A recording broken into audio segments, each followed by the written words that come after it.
બનાસકાંઠાથી કે જ્યાં ભંગારના વાડામાં આગ લાગી અને મચી ગઈ દોડધામ।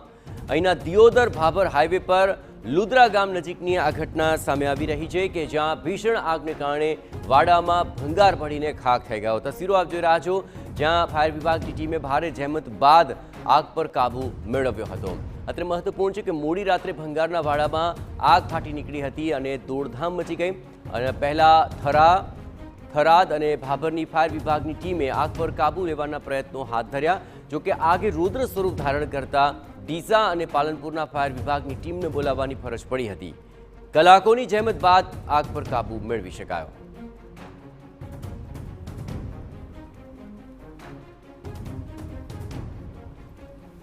ડિઝાસ્ટર કંટ્રોલ રૂમ પાલનપુરમાંથી કોલ આવેલો હતો તો અમારે થરા ભાભર અને થરાદ અહીંયા સ્થળ પર પહોંચી આગ ઉપર પાણીનો મારો ચલાવવાનો ચાલુ જ હતું એમની કામગીરી, પણ એમનાથી કંટ્રોલ રૂમ ના થઈ તો ડીસા અને પાલનપુર સ્થળ પર પહોંચી આગ ઉપર પાણીનો મારો ચલાવે અને આગને સંપૂર્ણ બુઝાવેલા। કેટલા કલાક સુધી મહેનત કરી? સમથિંગ એક કલાક સુધી આગ ફાયર ફાઇટિંગ